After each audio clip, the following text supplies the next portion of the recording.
इस कार्यक्रम के पुण्यार्चक है श्री अशोक पहाड़िया, श्रीमती मंजू पहाड़िया, अनिरुद्ध पहाड़िया, सपना पहाड़िया, आश्विन पहाड़िया, पल्लवी पहाड़िया, आर्जव, अव्यान एवं अनाया पहाड़िया, कोटा।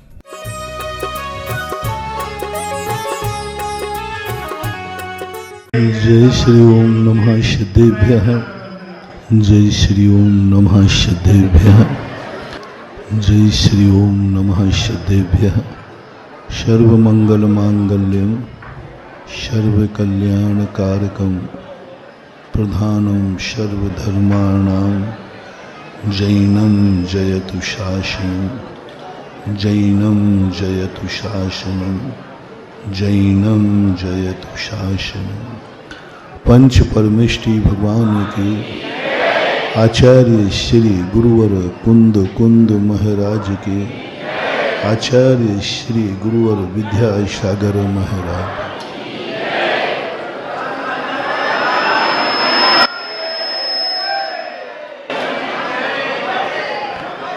सारे संसार में, सारी दुनिया के अंदर जीव में एक ऐसी विभाव शक्ति जाग गई है जिससे वह स्वभाव शक्ति ढक चुकी है। व्यक्ति के अंदर एक बहुत बड़ा विभाव कहो, बुरी आदत कहो, बुरा संस्कार कहो। हर व्यक्ति, हर जीव दूसरे की तरफ देख रहा है, और जब दूसरे की तरफ देख रहा है और जो वस्तु उसके पास है और स्वयं के पास नहीं है तो उससे पाने का भाव करता है। वह प्राप्त सोचता है कि यह व्यक्ति मुझे यह वस्तु दे दे, क्योंकि मुझे इस वस्तु की जरूरत है और मेरे पास है नहीं। और पर प्रत्यय जब हावी होता है, व्यक्ति स्व प्रत्यय को भूल जाता है। जब जब हमारे परिणाम में ये भाव आवे कि हमें दूसरे की जरूरत है, मुझे किसी का सहयोग चाहिए, कोई मेरा सपोर्ट कर देवे तो मेरा कार्य हो जाएगा, तो समझ लेना चाहिए उस समय तुम्हारी खुद की जो अनंत शक्ति प्रकट होने वाली थी वो खत्म हो जाती है। सबसे ज्यादा व्यक्ति के पास पूरी शक्ति भरी है, लेकिन हर व्यक्ति असमर्थ है। कभी कर्मों के सामने नतमस्तक है। हर व्यक्ति ये सोच रहा है कि कर्म की मेहरबानी रहे तो मैं सुखी हो जाऊं, मेरे अच्छे कर्म का उदय आ जाए तो मैं सुखी हो जाऊं। जब जब तुमने अच्छे कर्म के माध्यम से सुखी होने का भाव किया, समझ लेना अब ये कर्म तुम्हें और दुखी करेगा, और दुखी करेगा, क्योंकि तुम्हारे मन में आ गया कि मैं सुखी कर्म की बदौलत हो सकता हूं। पुण्य कर्म का उदय आ जाए तो मैं हंस पड़ूं, पुण्य कर्म का उदय आ जाए तो मैं सुखी हो जाऊं। ऐसा तुम्हारा सुख, तुम्हें सुख चाहिए, और तुम्हारी आशा किस पर टिकी है? सुख किसको चाहिए है? बोलो, किसको चाहिए सुख? स्वयं को। आधीनता किसकी है? कर्म की। शुभ कर्म का उदय आ जाए, शाता कर्म का उदय आ जाए, पुण्य कर्म का उदय आ जाए तो मैं सुखी हो जाऊं, यानी मेरे सुख का कर्ता धर्ता पुण्य कर्म हो गया। ये 99% लोगों की धारणा है। पुण्य कर्म आ जाए उदय में तो मैं सुखी हो जाऊं, यानी मेरा सुख पुण्य कर्म के उदय से। मेरे और भी जो जीवन में लोग होते हैं, राजा खुश हो जाए, ऑफिसर खुश हो जाए, तो मेरी फाइल निपट जाए। जब फाइल तुम्हारी है और तुम्हारी फाइल को निपटाने का भाव तुम क्या कर रहे हो, कलेक्टर को, राजा को, XYZ, वो प्रसन्न हो जाए तो मेरी फाइल निपट जाए। संसार में और कितने, एक दुकानदार बैठा है कि ग्राहक की मेहरबानी हो जाए तो 2 रुपये की बोनी हो जाए। यानी वो जो घर को पालना चाह रहा है उसकी वो सुख किसके अधीन है, ग्राहक के अधीन। ग्राहक आ जाए तो 2 रोटी मिल जाएंगी और नहीं आया तो रोटी किसको खाना है, लेकिन उसको देने वाला कौन है, ग्राहक। बस खत्म हो गया। अब तुम्हारी जिंदगी में बहुत बड़ा खतरा आने वाला है। विद्यार्थी सोचते हैं कि मास्टर की मेहरबानी हो जाए तो अच्छे नंबर मिल जाएं, समझ लेना वो फेल होने वाला है क्योंकि वह पास की किससे उम्मीद कर रहा है। अब ये तो तुम्हारे संसार में सब चलता रहता है। बेटा, कल मैंने कहा था जरुआ खेड़े में, बेटा आधीन है कि पिताजी मेरे खुश हो जाएं और सब कुछ मेरे नाम कर दे, मैं सब कुछ। उससे कहा भाई वो भाई भी तो है तेरा एक। अरे महाराज कहाँ तुम सोचते हो, हर व्यक्ति चाह रहा है सब कुछ मेरे। यदि तुम्हारे पिताजी तुमसे कहें, कल भी पूछा था कि बेटा मेरे और 4-5 बेटे हैं, मैं अपना सब कुछ तेरे नाम करना चाहता हूँ, तो तुम्हें कैसा लगेगा? बताओ खोरई वालों। पिताजी ने कहा कि सब कुछ तेरे नाम करना चाहता हूं और 4-5 बेटे और हैं उसके, तो उस समय तुम्हें कैसा लगेगा? जिनेंद्र जी कहां बैठे, कैसा लगेगा? पिताजी ने कहा बेटा मैं इतना खुश हूं तेरे पर कि मैं सारा राज्य, सारी गद्दी, सब कुछ तुझे ही देना चाहता हूं। उस समय 1 सेकंड का बात बताना, दूसरे सेकंड की नहीं, ये सुनते ही कैसा लगेगा? बहुत अच्छा लगेगा। वो कल का प्रवचन सुन लिया होगा इनने थोड़ा सा, नहीं तो नहीं बोलते। तुरंत एक आनंद की लहर आएगी, ओहो पिताजी सब कुछ मुझे देना चाहते, तुम भूल गए कि पिताजी तुम्हें निकम्मा समझते हैं, पुण्यहीन समझते हैं। उन 4 को तो 1 कौड़ी नहीं दूंगा,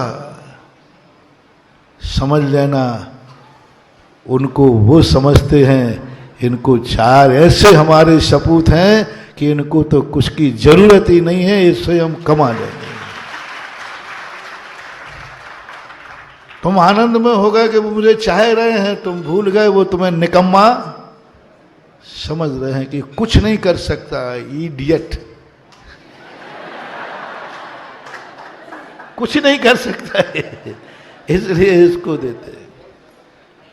ऐसे ही संसार में गुरु भगवान तुम्हारे लिए सब कुछ देने की बात कहें तो तुम्हारे मन में यही है, जिनके पास जो कुछ है सब कुछ मुझे दे दे। भगवान भी सब कुछ मुझे दे दे, गुरु भी दे दें, शास्त्र भी दे, जो दुनिया में सब कुछ मुझे मिलना चाहिए। महानुभाव, ये परिणाम कल मैंने कहा था, आज भी कह रहा हूं, अपनी जिंदगी में से ये परिणाम निकाल देना, निकाल देना। ये तुम्हारी शक्ति को कुंठित कर रहा है। भगवान मेरा साथ दे दे, गुरु महाराज मुझे साथ दे दें तो मेरा सब कुछ जीवन सुधर जाएगा, मैं सुखी हो जाऊंगा। गुरु महाराज यदि साथ दे दें, तो गुरु महाराज यदि बोल देवें, तो अस्पताल भी पूरी हो जाएगी, आनंद धाम भी पूरा हो जाएगा, गौशाला भी पूरी। मैं समझता हूं भाषा ऐसी बात नहीं है। और फॉर एग्जाम्पल दे रहे हैं हमें 2-4 दिन पहले का और छिंदवाड़ा का, मुझे उत्तेजित कर रहे हैं कि मैं क्या हूं, मैं क्या करके आया हूं, अब यहां तुम्हें क्या करना है। मैं भाषा समझता हूं, क्योंकि नहीं महानुभाव, मैं इस पक्ष में नहीं हूं, मेरा नेचर थोड़ा भिन्न है। ना मैं किसी का गुलाम हूं, ना तुम्हें मैं किसी का गुलाम बनने दूंगा। ना मैंने आज तक जो खुशी पाई है किसी से नहीं पाई, और तुम्हें भी वो रास्ता दिखाऊंगा कि तुम्हारी खुशी तुम्हारे हाथ में होगी, कर्म के हाथ में नहीं, ऑफिसर के हाथ में नहीं, भगवान के हाथ में नहीं, गुरु के हाथ में नहीं। तुम्हारी खुद की डोर, तुम्हारी जिंदगी की पतंग की डोर तुम्हारे हाथ में होगी। जिंदगी को पराए हाथ से कुछ अपेक्षाएं करना, पराधीन सपनों सुख नहीं। इसको स्वाधीन कर लो। आज तुमने मेरे ऊपर आचार्य श्री के ऊपर ढाल दिया कि महाराज जी इतने अतिशयकारी, शक्तिशाली, और 2-4 शब्द उनके पास समय नहीं था, 2-4 मिर्ची और बुलाते हो। राम ने हनुमान को कुछ नहीं दिया। राम ने हनुमान की जिंदगी में कभी काम नहीं आए। राम ने हनुमान को कभी भी कोई भी उपयोग, कोई भी उनके ऊपर उपकार नहीं किया, कभी नहीं किया। और हनुमान का एक ही स्वभाव था कि रामचंद्र जी जिंदगी में कभी मेरे काम ना आ जाएं। जिंदगी में कभी राम मेरे काम ना आ जाएं। मुझे अपनी जिंदगी का सुख, हमारी जिंदगी की समस्या का समाधान मुझे श्री राम से न कराना पड़े, एक हनुमान का नियम था। अपेक्षाएं करना, पराधीन सपनों सुख नहीं। इसको स्वाधीन कर लो। आज तुमने मेरे ऊपर आचार्य श्री के ऊपर ढाल दिया कि महाराज जी इतने अतिशयकारी, शक्तिशाली, और 2-4 शब्द उनके पास समय नहीं था, 2-4 मिर्ची और बुलाते हो। प्रशंसा के और शब्द जोड़ते आए हो। आपका कर्तव्य है, जोड़ते ही है। ये आपका स्वभाव है, ये आपकी भक्ति है। क्या है? ये अंदर की भक्ति है। कभी मुझे आचार्य श्री का हनुमान बनाओगे, कभी तुम मेरे हनुमान बनोगे। तो चले, कोई किसी का राम है और कोई किसी का राम है, कोई किसी का हनुमान है, कोई हनुमान है। लेकिन हनुमान राम की कृपा से हनुमान नहीं थे। हनुमान स्वयं की भक्ति से हनुमान थे। राम ने हनुमान को कुछ नहीं दिया। राम ने हनुमान की जिंदगी में कभी काम नहीं आए। राम ने हनुमान को कभी भी कोई भी उपयोग, कोई भी उनके ऊपर उपकार नहीं किया, कभी नहीं किया। और हनुमान का एक ही स्वभाव था कि रामचंद्र जी जिंदगी में कभी मेरे काम ना आ जाएं। जिंदगी में कभी राम मेरे काम ना आ जाएं। मुझे अपनी जिंदगी का सुख, हमारी जिंदगी की समस्या का समाधान मुझे श्री राम से न कराना पड़े, एक हनुमान का नियम था। नियम था। जब एक बार किमिक्षक वरदान देने को रामचंद्र जी ने मन बनाया, जिसने मेरे ऊपर उपकार किया मैंने सबको कुछ कुछ दे दिया। विभीषण को लंका का राज्य दे दिया, सुग्रीव को किष्किंधा का राज्य दे दिया, दिलवा दिया। भाइयों ने उपकार किया तो मथुरा का राज्य शत्रुघ्न को दे दिया। भरत ने कुछ स्वीकार किया नहीं, लक्ष्मण साथ में रहे। यानी एक एक व्यक्ति के उपकार का बदला चुकाया। जब हनुमान की बात आई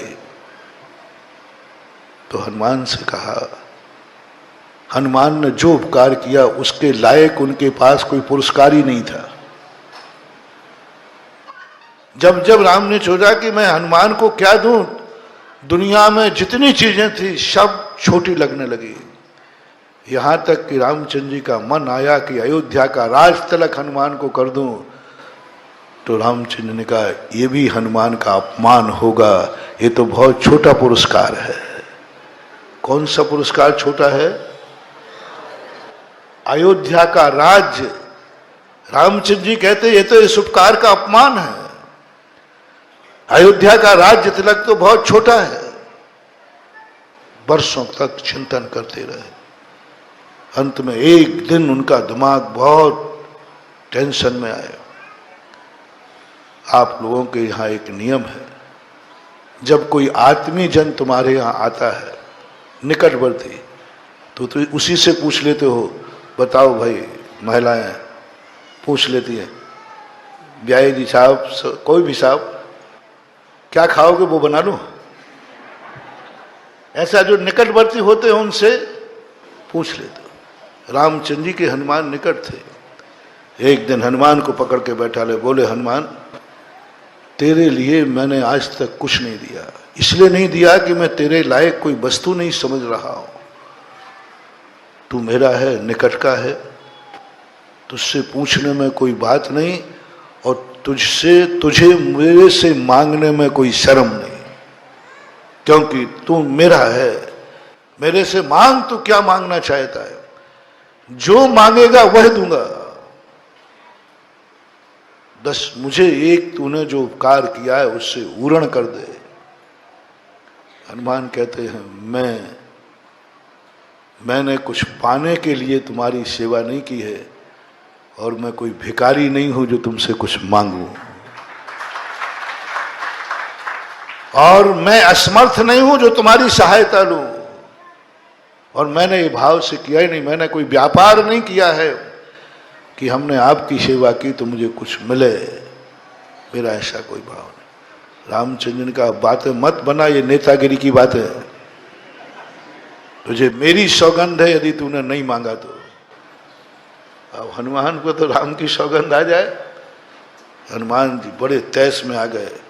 बोले प्रभु, भक्त को छेड़ने की चेष्टा मत करो, भक्त को चुनौती मत दो, भक्त को सौगंध मत चढ़ाओ, बहुत महंगा पड़ेगा, बहुत महंगा पड़ेगा। रामचंद्र जी कहते क्या महंगा पड़ेगा? प्राणी मांगेगा और क्या मांगेगा, इससे ज्यादा और क्या? अयोध्या का राज्य मांग लेगा और क्या करेगा? मैं तेरे लिए प्राण भी हंसी हंसी दे दूंगा पुरस्कार में। क्या मांगेगा? बोले ये सब चीजें नहीं, मांग तो सही, मैं दे पाता हूं।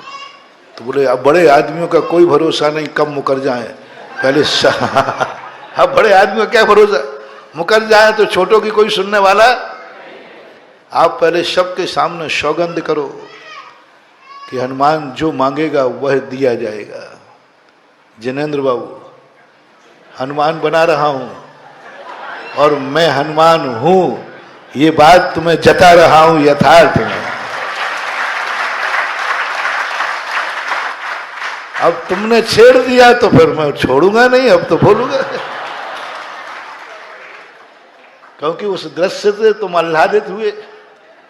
वो दृश्य तुम्हारी आत्मा में आज भी झूल रहा है। वो दृश्य तुम्हारे रोम रोम को पुलकित करने वाला रहा होगा।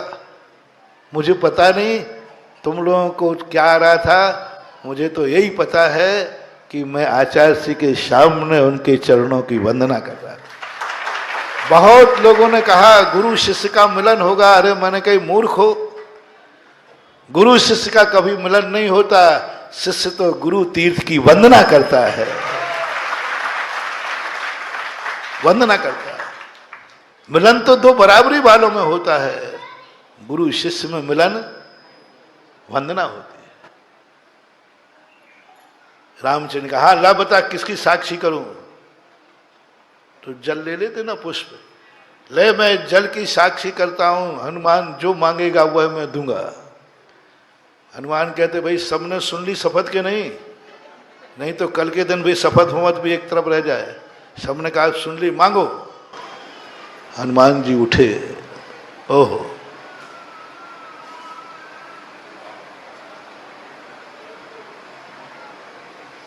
एक दृश्य अलौकिक। हनुमान उठे, बोले मुझे एक पद नहीं 2 पद दोगे? 2 नहीं 4 दूंगा, 4 नहीं चाहिए 2 चाहिए।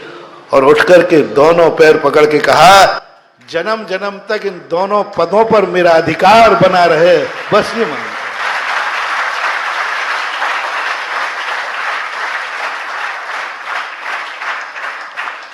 सर्वशक्तिमान, सर्वभौम, सर्वदाता, सब कुछ देने का सामर्थ्य रखता है। किमिक्षिक मांगने का वरदान मिला है। मांगा तो क्या मांगा? तुम होते तो क्या मांगते हैं? सोचो कभी ऐसा हो तो क्या क्या है शुरू? क्या था हनुमान? क्या होती है भक्ति? सर्वशक्तिमान सब कुछ देने के लिए बैठा है, सब कुछ देने के लिए बैठा है, थोड़ा बहुत नहीं। क्या देने को कहा श्री राम ने? सब कुछ देने को बैठा है। और मांगा तो क्या मांगा है? बस तव पादौ मम हृदयम तब पदद्वये लीनम तिष्ठतु जिनेन्द्र तावत यावत निर्माण संप्राप्ति। पाद मांग। रामचंद्र स्तब्ध रह गए, जगत स्तब्ध रह गया। बोले हनुमान क्या कर रहे हो? बोले इससे बड़ा मूल्यवान दुनिया में कोई चीज है ही नहीं। ये सब चीजें तो ऐसे ही है। बोलो रामचंद्र जी ने हनुमान से कुछ लिया जिंदगी भर कि दिया ही दिया है। बोलो लिया है कि दिया ही दिया है? बस वह शक्ति अभी 2-3 दिन से, लगभग 1 महीने से स्वशक्ति जागरण सूत्रों पर प्रवचन चल रहे हैं बिहार काल में। लगभग 1 महीने से ऊपर हो गया। स्वशक्ति जागरण करो। भगवान की शक्ति नहीं, गुरु की शक्ति नहीं, अपनी शक्ति जागरण करो, स्वशक्ति जागरण करो। मैंने कहा था ना एक दिन कहीं, माचिस की काड़ी के प्रकाश में जिंदगी मत बिताओ, माचिस की काड़ी से अपने दीपक की शक्ति जलाओ। माचिस की काड़ी कितनी देर जलेगी? ये भगवान, ये गुरु, ये नमोकार मंत्र माचिस की काड़ी के समान हैं। ये तुम्हारी जिंदगी में कितनी देर प्रकाश दे पाएंगे? आचार्य श्री आए यहाँ, कितनी देर प्रकाश दिया? 2 दिन, 4 दिन, 1 महीने, 2 महीने, 86 याद रखो। 86 में मैं भी था यहाँ, वाचना हुई थी। अभी मंदिर में उस स्थान पर मैं बैठ के आया जहां 2 महीने बैठकर सतखंडागम पढ़ा था, वाचना हुई थी।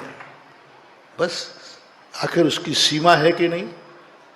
हर व्यक्ति, माचिस की काड़ी ज्यादा देर नहीं जल सकती, उसके भरोसे पर ज्यादा देर प्रकाश को अवतार मत करना।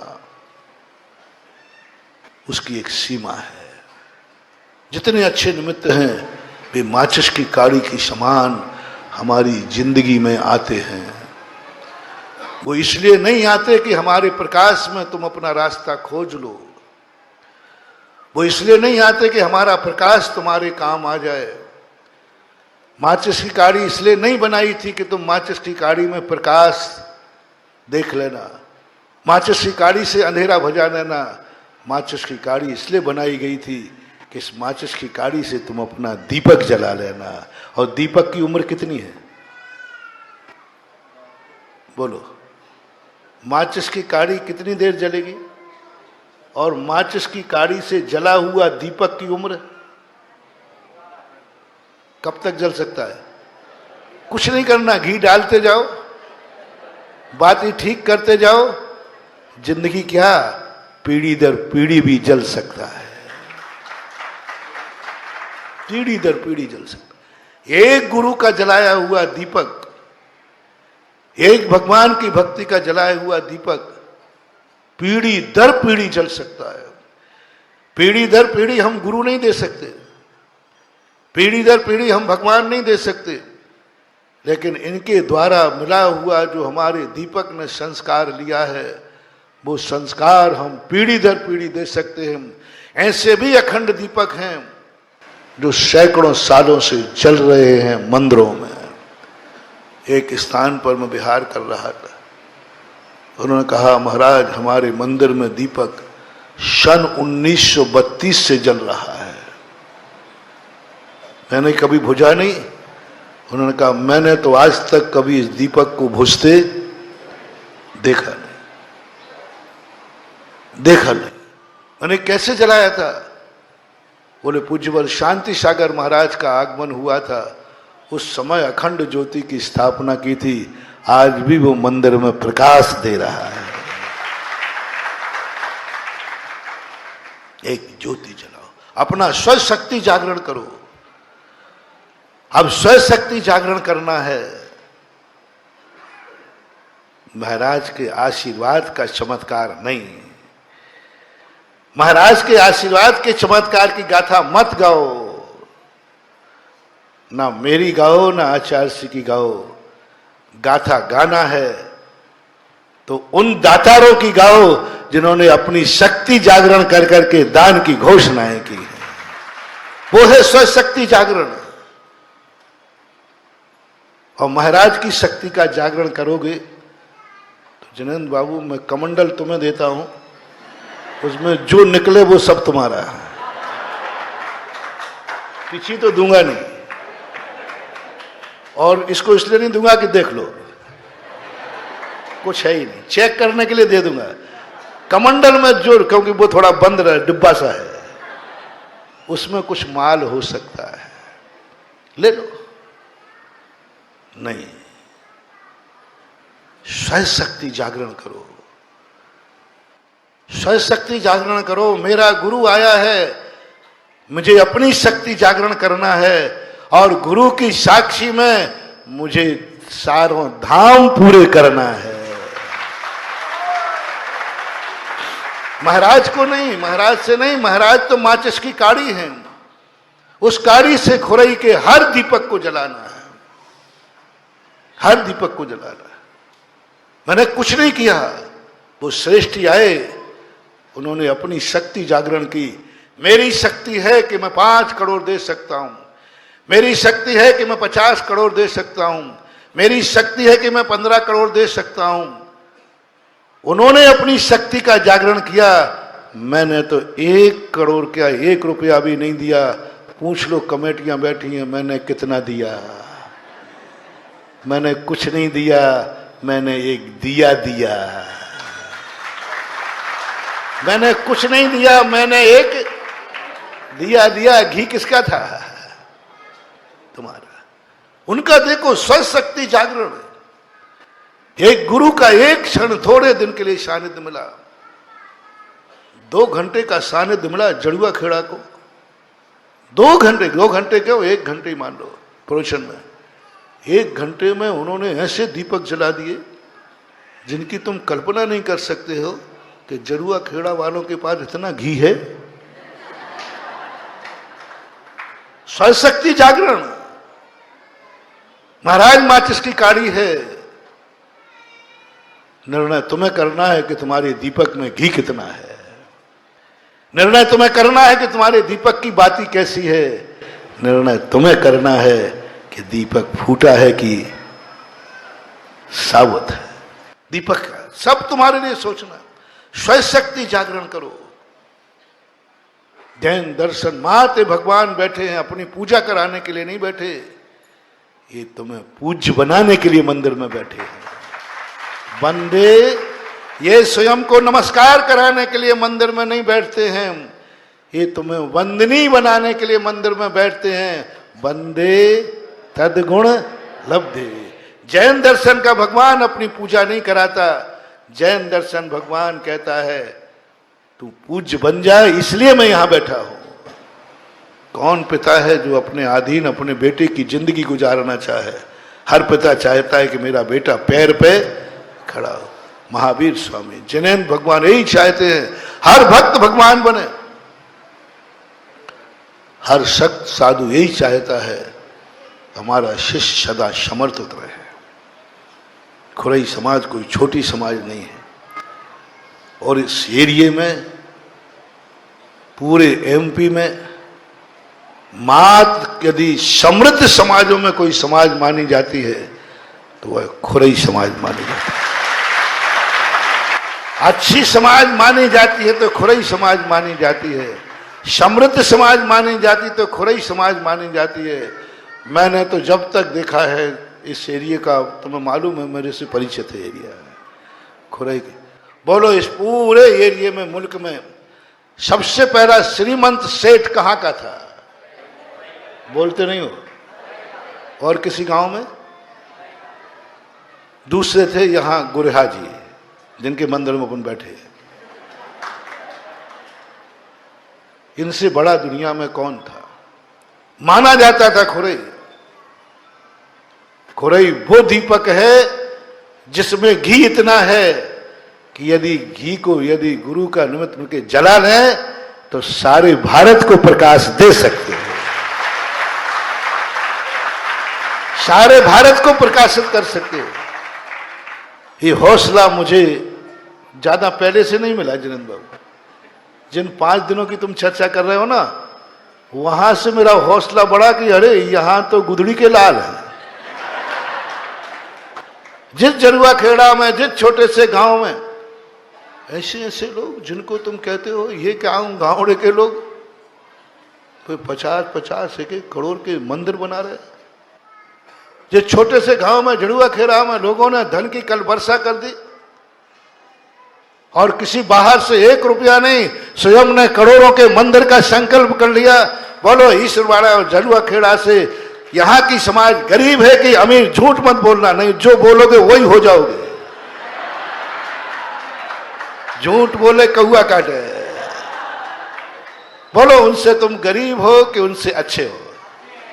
थोड़ा और जोर से बोलो। तो जब उन्होंने 1 घंटे में करोड़ों का मंदिर बना लिया तो यहां 1 दिन में पूरा आनंद धाम बनना चाहिए था।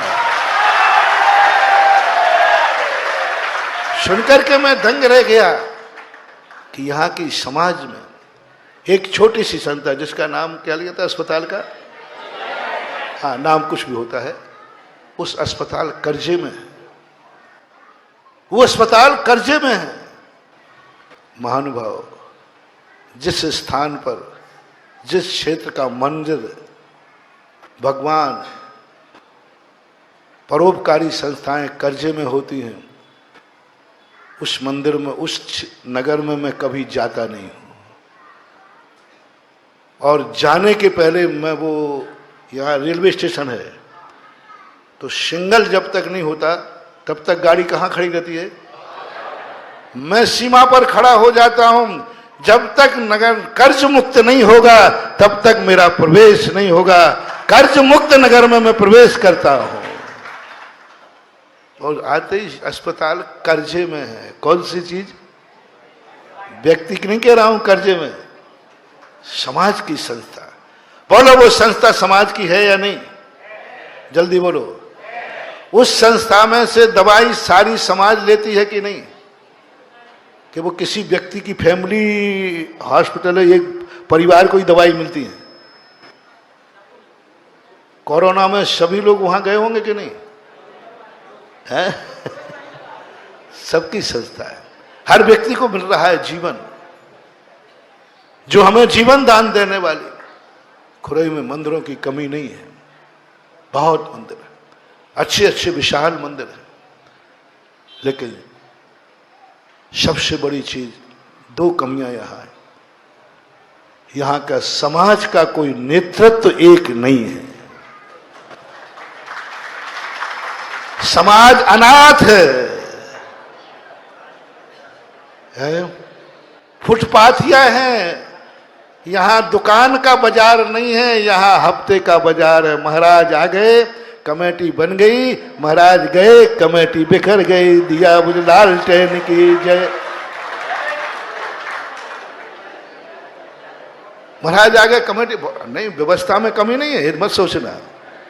आज तक कोई महाराज खुरई से दुखी होके नहीं गया, सब आनंद में, इसमें कोई बात नहीं, सब सुखी है, उसकी बात नहीं है।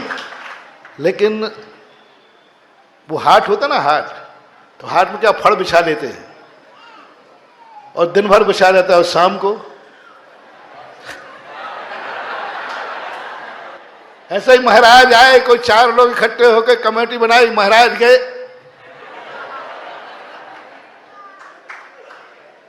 एक पंचायत नहीं है। कौन पंचायत? जो 4 लोग चुनते हो वो नहीं, खुरई में रहने वाले हर घर का एक व्यक्ति अपना नेता चुने, वो खुरई नेता बने, तो वो नेतृत्व कहलाता है। पूरी समाज बैठ के देंगे और एक नेतृत्व बने, एक पंचायत बने, और उस पंचायत के अंतर्गत हो आनंद धाम, उस पंचायत के अंतर्गत हो अस्पताल, उस पंचायत के अंतर्गत हो तुम्हारे महाराजों के चतुर्मास, उस महाराज के अंतर्गत हो पंचायत के अंतर महाराजों की आगवानी, और उस महाराजों के अंतर्गत हो पंचायत का श्रीफल। अभी तो सब चढ़ते, कोई कमी ममी कुछ नहीं, मत समझना कमी है, सब बढ़िया है। लेकिन एक बात की बात कह रहा हूं, कैसे कर्जा में हो गई ये बात है। शब्द वाले पहले तो एक ऐसा यूनियन बने जैसे हर व्यक्ति ये कहे, इस नेता को मैंने चुना है, ये नेता मेरा है, और कोई कार्यक्रम के लिए नहीं, शाश्वत सनाथ बनो। आज जिस ललितपुर की तरफ तुमने इशारा किया, आज वहां सबसे ज्यादा चतुर्मास मिलने का कारण है कि वहां की एक पंचायत है, और एक पंचायत का श्रीफल, चाहे वो अशोकनगर हो, चाहे वो ललितपुर हो, गुना हो, सब एक यूनियन है, संगठन। और कलिकाल में संगठन ही एक बल है। सम्मेद शिखर देखो, अनाथ है, सम्मेद शिखर की कोई संस्था नहीं है, सब कोठियों की है, ये इसकी, ये इसकी, ये इसकी। सम्मेद शिखर जो है वो तो कोई अनाथ है, कोई नहीं है उसके साथ।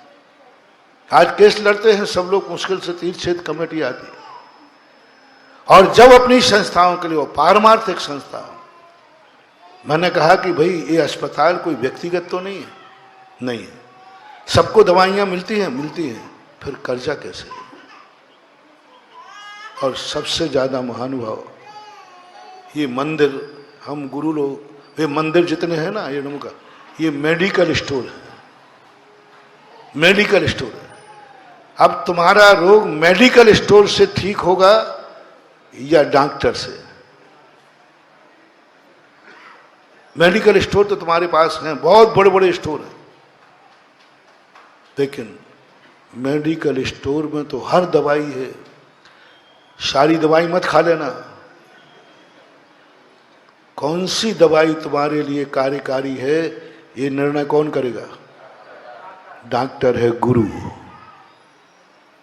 मंदिर मेडिकल स्टोर है, इसी में से दवाई आएगी, मेडिकल में से ही दवाई आएगी, इसमें कोई संदेह नहीं है।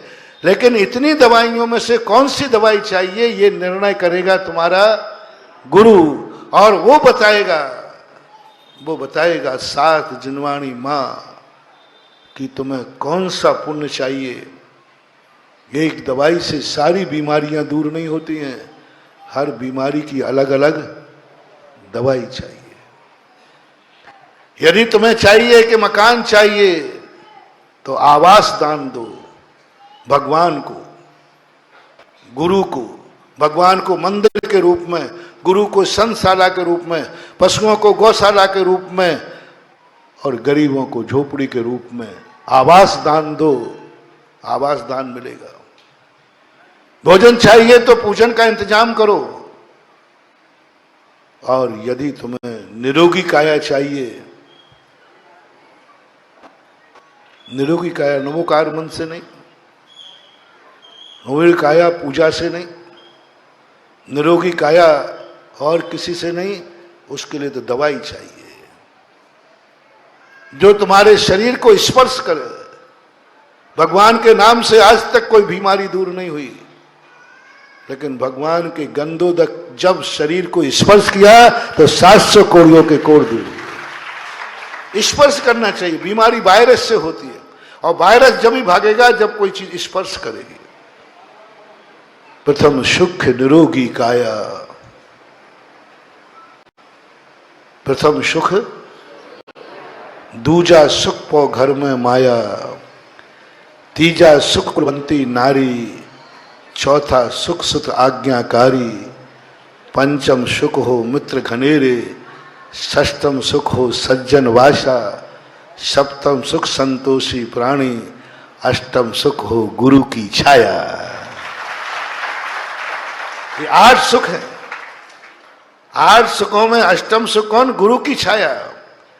जिंदगी में सही गुरु गाइड करने वाला मिल जाए। सप्तम सुख में संतोषी प्राणी हो। और इनका पहला सुख कौन सा है? और निरोगी काया में भी अलग अलग हैं, जितने डिपार्टमेंट में कितनी दवाई। कौन सी बीमारी तुम्हारे लिए? यदि तुम्हारे जीवन में चाहते हो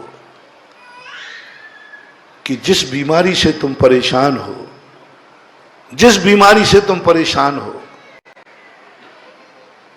उस बीमारी के जब भी तुम डॉक्टर के पास दवाई कराने जाओ, एक मंत्र ले लो। जो समर्थ लोग हैं, जो अपनी दवाई करा सकते हैं, अपने बेटे की दवाई करा सकते हैं, अपने माँ पिता की दवाई करा सकते हैं, अपनी पत्नी बेटी आदि की दवाई करा सकते हैं, उनको एक नियम दे रहा हूँ। जो समर्थ हैं वो डॉक्टर से जब तुम्हारी बीमारी ठीक हो जाए तो डॉक्टर से ये कह के जरूर आना कि एक मरीज मेरी तरफ से उसकी दवाई लिख लेना। जिस बीमारी से तुम परेशान हो, उस बीमारी का एक निरोगी करो किसी गरीब को, जो दवाई नहीं खा सकता, जो दवाई नहीं ले सकता। उसको खोजो। नगर में मिले तो नगर में, जिले में मिले तो जिले में, भारत में मिले तो भारत में खोजना। जिस बीमारी से तुम परेशान हो, उस बीमारी से कोई दूसरा परेशान है, उसकी परेशानी अपने धन से दूर कर देना, तो जो बीमारी गई है वो कभी जिंदगी में लौट के नहीं आएगी तुम्हारी जिंदगी। उसका जरूर एक इलाज कराना है, उसकी जिंदगी को एक देना। शायद ये खेती है, ये बीज है। तुमने अपनी दवाई कराई, ये तो फसल खाई है, और तुमने एक रोगी की दवाई कराई है, वो बीज बोया है निरोग धाम का। निरोग धाम। कभी भी हो, किसी डॉक्टर के पास जाओ, डॉक्टर साहब मैं ठीक हो गया हूं। कभी कोई गरीब आदमी आवे, पैसे के कारण से यदि वो दवाई न ले पाए तो कृपया करके मुझे फोन कर देना। उसको बिना दवाई के अस्पताल से मत जाने देना। ये सूत्र ले लो। तुम चाहते हो कि मेरा कभी एक्सीडेंट ना हो। भगवान महाराज मुझे ऐसा आशीर्वाद दो, मेरा कभी ऑपरेशन ना हो। पहला तो दवाई का ले लेना। डॉक्टर को कह देना आप पैसे के लोभ में मरीज को मत भेजना, फीस मैं दूंगा, दवाई उसकी करना। और दूसरा, यदि आप सबको निरोग रहना है तो एक बात सोचना है, जो तुम्हारी खुद की अस्पताल हो, यानी तुम्हारी का अर्थ समाज की, उसको हर महीने पूछा करो कि कर्ज में तो नहीं हो। हर महीने पूछा करो कि डॉक्टर की फीस दी जाए, डॉक्टर का वेतन है कि नहीं। हर महीने पूछा करो कि दवाइयां हैं कि नहीं।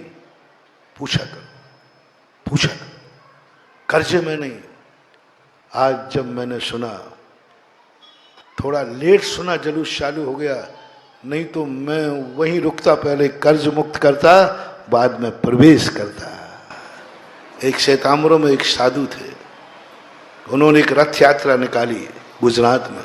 क्या गजब का नियम। नगर के बाहर रथ यात्रा रुकती थी और कहते थे पहले देखो इस नगर में कोई कर्जदार तो नहीं है। सारे नगर के लोगों का, जैन अजैन का, सबका कर्जा पहले चुकाते थे, तब रथ को आगे बढ़ाते थे। भगवान की प्रभाव गुजरात के अंदर रथ रुकता था, पूरे गांव की लिस्ट बनती थी, कोई कर्ज तो नहीं है, व्यापार का कर्ज नहीं है, ये जो बीमारी के, बेटा बेटियों की शादी के कर्ज, हर जात का, सबका पूरा कर्जा उस गांव का कर्ज मुक्त करने के बाद रथ यात्रा आगे बढ़ती थी। शत्रुंजय रथ यात्रा गई। वहां से मैंने सोचा कि मैं और तो कुछ नहीं कर पाऊंगा, लेकिन मंदिर ऐसी संस्थाएं कर्जे में हैं, तो जब भी प्रवेश करूंगा पहले कर्ज से, तो मैं प्रवेश तो कर गया क्योंकि थोड़ा लेट पता चला। आते ही मैंने स्टेज पर पहले ही कहा, मेरे आते ही सबसे पहले अस्पताल कर्ज मुक्त होगी। और आज की शांति धारा पाठ प्रक्षालन उस अस्पताल के कर्ज मुक्ति के लिए समर्पित की जाती है। कितना कर्जा है भाई अस्पताल का? कोई व्यक्ति है 6 लाख का है? 6 लाख का कर्जा है, शायद टोटल 6 से ऊपर हो गया। आज मुझे खुशी है इस बात की कि मैंने खुरई समाज की एक संस्था को कर्ज मुक्त किया। अब जो बात मैं दूसरी कह रहा था, कर्ज मुक्त हो गया। शांति धारा वालों हिचकना मत, एक टिकट में 2-2 मजा। शांति धारा का तो मजा ले ही लिया, और अब एक अस्पताल को कर्ज मुक्त करने में तुम्हारा धन जाएगा तो 50% बीमारियां तो तुम्हारी उसी दिन खत्म हो गई जिस दिन तुम्हारा धन वहां गया। इसलिए सहर्ष देना, आनंद से देना। औषधि दान से बड़ा दान और क्या होगा, क्योंकि व्यक्ति के प्राण ले लेता है औषधि न मिलने पर। दूसरी बात जो कह रहा था, कभी कर्जे में तुम चाहते हो कि मेरा कभी ऐसी बीमारी नहीं आए जिसमें ऑपरेशन हो, क्योंकि ऑपरेशन में क्या होता है, व्यक्ति को बेहोश, दवाइयों से नहीं डरता व्यक्ति, किससे डरता है? ऑपरेशन। ऑपरेशन से, यदि ऑपरेशन से तुम्हें डर लगता है कि जिंदगी में ऐसी बीमारी नहीं आए कि मेरे परिवार में किसी का ऑपरेशन हो, तो बस एक काम करना, अपनी अस्पताल में एक ऑपरेशन थिएटर बनवा देना। एक ऑपरेशन थिएटर बनवा देना कि ये मेरी अस्पताल मेरी समाज की है, ऑपरेशन थिएटर मैं बनाऊंगा। ऑपरेशन थिएटर की जो मशीनें हैं मैं लगाऊंगा और मैं उसका संचालन चलूंगा। अभी जबलपुर के अंदर, गढ़ा के अंदर एक हॉस्पिटल को मैं करके आया, उसमें ये सारे एक एक व्यक्ति ने ऑपरेशन थिएटर बनाया। इसमें जितने ऑपरेशन होंगे उनकी दुआ तुम्हें कभी ऑपरेशन के योग्य बीमारी नहीं होने देगी। बीमारी तो आएगी लेकिन दवाई से ठीक हो जाएगी, ऑपरेशन थिएटर में नहीं जाना पड़ेगा। ये बीज है। ऑपरेशन थिएटर तुम्हें ऑपरेशन से बचाने की खेती है। तो आज मैं इस बड़ी समाज को, गरीब समाज को कहूं कि अमीर समाज को, जो आप कहते हैं, जल्दी बोलो, गरीब समाज के अमीर समाज, जोर से बोलो। हमें देव साध गुरु के सामने बेटा गरीब बने तो गरीब ही हो जाओगे। देव साध गुरु के सामने इतने अमीर बने रहना। जैन दर्शन की अमीरी का राज्य है कि जब भगवान के पास जाता तो मुट्ठी भर लेके जाता, भगवान कहता कुछ चाहिए है, बोले भगवान लेने नहीं आया हूं, अभी तो इतना मेरे पास है कि तेरे को देने आया हूं। तेरे को देने लायक भी अभी मेरी मुट्ठी में है। यह है जैन दर्शन के लोगों की अमीरी का रहस्य, जो भगवान से लेता नहीं है, भगवान को देता है। इसलिए अब बोलो, अमीर समाज को बोलूं कि गरीब को? जोर से नहीं बोल रहे, अमीर के। तो इस अमीर समाज की बस्ती को चाहता हूं एक व्यक्ति ऐसा आवे, मेरे पास कागज आ गया, जो ओटीए के ऑपरेशन थिएटर बनावे। कोई ज्यादा नहीं लिखा है इन्होंने, 11 कलश लिखे। एक व्यक्ति कहे कि वो उस अस्पताल का ऑपरेशन थिएटर मैं बनाऊंगा, चंदा चिट्ठा से नहीं, एक व्यक्ति, 11 लाख रुपए कोई ज्यादा नहीं। एक व्यक्ति आए, वहां तो करीबन 51 लाख रुपए का थिएटर बनाया था जबलपुर, ये तो छोटा सा बना रहा। एक व्यक्ति कहे कि हमारा ऑपरेशन थिएटर, और मैं जितने ऑपरेशन हो उस थिएटर में हो, उसका पार्टियां वहां लगाया जाए, एक सज्जन ने कह दिया। दूसरा सज्जन वो चाहिए कि ऑपरेशन करते समय यदि कभी लाइट चली गई तो जिंदगी जा सकती है। कोई ऐसा कर दे कि ऑपरेशन थिएटर में कभी लाइट नहीं जाएगी, बड़ा जनरेटर भेंट कर दे, उसके लिए परिणाम ये निकलेगा कि जब भी तुम्हारे लिए कभी ऐसी श्वास की या रक्त की जरूरत पड़ेगी, तुम्हारे मरने के पहले ऑक्सीजन मिल जाएगी। मात्र एक भावना रखना कि लाइट ऑपरेशन थिएटर में नहीं जाएगी, एक जनरेटर लाने वाला 5 कलश लिखा है इन्होंने, आ जाएगा। एक व्यक्ति जो ऑपरेशन थिएटर की कभी लाइट नहीं जाए, ऑपरेशन करते करते चला गया, तो एक व्यक्ति वहां आवे जो निरंतर ओटी के अंदर लाइट संचालित रहे। वो स्वयं भी कर सकता है, जिन्होंने ऊटी बोली वो कहता है लाइट भी मेरी रहेगी तो भी कर सकता है, और दूसरा चाहे तो दूसरा कहता है मात्र 30 सेकंड, हमारा काम सेकंडों में होता है। साहब एक व्यक्ति ऐसा है, उसका भी पार्ट के वहां लगा कि जनरेटर, ये व्यक्ति लाइट दे रहा है। और एक आजकल एक बहुत सोच लो, जब तक एक वो व्यक्ति सामने आए, आज हर वस्तु की सोनोग्राफी होती है, बिना जांच के कुछ होते ही नहीं। ऐसा व्यक्ति आए जो सोनोग्राफी की मशीन भी भेंट करे। आज वो जिनेंद्र ने कहा आज अस्पताल हाउसफुल होना चाहिए, कोई चीज की कमी नहीं रहना चाहिए। एक सोनोग्राफी मशीन कितनी लिखी इन्होंने? 5 लाख की। एक व्यक्ति दे सोना, चंदा चिट्ठा नहीं, यहां थोक माल बिकता है। एक व्यक्ति आए जो ये कहे कि मैं सोनोग्राफी मशीन, उस पर उस पार्टी में लिखा जाएगा सोनोग्राफी मशीन फलाने श्रेष्ठ की तरफ। कितने लोगों को जीवन दान देगा सोनोग्राफी। सोनोग्राफी आज पग पग पे जरूरत होती है। एक व्यक्ति कोई खड़ा हो जाए, कोई बड़ी नहीं। आज तुमने 3-3 लाख की शांति धारा की, इससे बड़ी शांति धारा ये सोनोग्राफी मशीन है जो साक्षात जीवन दान देने वाली है। जल्दी कर, 1 मिनट में। फिर तीसरा खुला, दोनों कामों में। हाँ, जिनेंद्र कुमार जी। और दूसरा नाम बोलो, सोनोग्राफी जल्दी मशीन बोलो, सोनोग्राफी। एक जनरेटर, और युवा मंडल भी दे सकता है मिलकर, महिला मंडल भी दे सकता है मिलकर, कोई बात नहीं। बहुत बड़ी चीज है महानुभाव। हेलो, मंदिर की लाइट चली जाए कुछ नहीं बिगड़ेगा, ऑपरेशन थिएटर की लाइट नहीं जाना चाहिए। कौन है जल्दी? जिनेंद्र कुमार जी, विजय कुमार जी, गुराह परिवार ने 11 लाख की राशि से ही। अरे गुरिया जी हैं तो 11-5 जनरेटर सहित कर दो ना, खत्म बात हो गई। गुरिया जी जनरेटर सहित कर दिया, चलो अपना पूरा हाउसफुल रहे। ये है निशक्ति जागरण। इन्होंने हमारी शक्ति जगाई थी, हमने इनकी शक्ति जगा दी। इन्होंने मेरी माचिस की काड़ी जलाई थी, मैंने इनका दीपक जला दिया। सोनोग्राफी के लिए लक्ष्मी चंद जी, महेंद्र कुमार जी, राजेंद्र कुमार जी, सुनील सर, अनिल जैन, पठौरिया परिवार ने भेंट की है। जोरदार ताली बजाएं। ठीक है, अब सुने शांति से, 2 मिनट के अंदर कार्य होना है। बहुत अच्छा, बहुत अच्छा। और जिनेंद्र गुराह परिवार ने जनरेटर भी, जिनेंद्र गुराह परिवार ने बहुत अच्छा। दोनों चीजें तुम्हारे जीवन में सदा प्रकाश बना रहे। पठौरिया परिवार। अब ये संस्था आज के बाद कभी कर्ज में नहीं जाना चाहिए। जिस चीज को मैंने छुआ है, जिस चीज को मंच में बोला है, जब तक ये संस्था रहेगी कभी कर्ज में नहीं होना चाहिए। और हमेशा ये बड़े बड़े कार्य करने के लिए चले, इसके लिए एक तरीका बनाते हैं।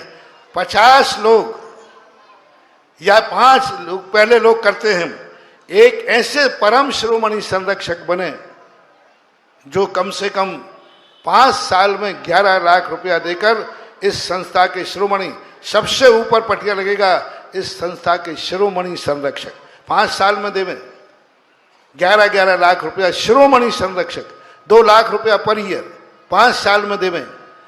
और संस्था में सबसे वो सामने रखा रहेगा इस संस्था को चलाने का सबसे बड़ा ये ध्रुव फंड। तो एक कोई व्यक्ति अभी इसमें से आ सकता, 5 साल में देना है, शिरोमणि संरक्षक। दूसरा व्यक्ति आवे 5 कलश वाला, जो शिरोमणि संरक्षक हो, जो 5 साल में देगा। अब 50 नाम वो चाहिए है जो एक एक कलश देंगे, 1-1 लाख रुपया, संरक्षक माने जाएंगे इस संस्था को चलाने के लिए। इन 3 में से कोई एक आना है। शिरोमणि तो शिरोमणि होगा, परम शिरोमणि, अमीरों की बस्ती। लेटर पैड पर नाम आएगा, पटिये पे नाम लिखेगा आएगा, और ये संस्था सदा अमर रहेगी। क्योंकि इस संस्था का आशीर्वाद लेने यहाँ की कमेटी राजस्थान गई थी एक बार मेरे पास, है? हाँ याद है। चले बोले कोई शिरोमणि संरक्षक है? एक नाम, कोई दस्तूर हो जाए फिर बाद में बनते रहना। 5 साल में देना है। 5-10 सेकंड बस। दूसरा परम संरक्षक, और ऐसे जो छोटे छोटे लोग हैं वो 1-1 लाख रुपए के 50 नाम बन जाएं तो ये ध्रुव फंड में जावे और ये संस्था कभी किसी बीमारी को अपनी अस्पताल से न लौटावे। और जो इसका ये संरक्षक बनेगा ध्रुव फंड का, उसके जीवन में कभी भी ऐसा नहीं आएगा कि वो अस्पताल जावे और लौट के ही ना आवे। हाँ, ऐसा पुण्य कमाओ कि हम अस्पताल रोगी होके जाएं और वहां से लौटे तो निरोगी होके लौटें। और जो निरोगी होके लौटेगा वो वही सदस्य होगा जो ऐसी संस्थाओं को ध्रुव फंड में देगा। तो 3 योजनाएं दे दी। मैं समय हमारे पास है नहीं, मैं माचिस की काड़ी बन करके आया हूं।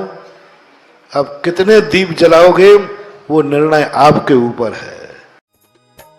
इस कार्यक्रम के पुण्यार्चक थे श्री अशोक पहाड़िया, श्रीमती मंजू पहाड़िया, अनिरुद्ध पहाड़िया, सपना पहाड़िया, आश्विन पहाड़िया, पल्लवी पहाड़िया, आर्जव, अव्यान एवं अनाया पहाड़िया, कोटा।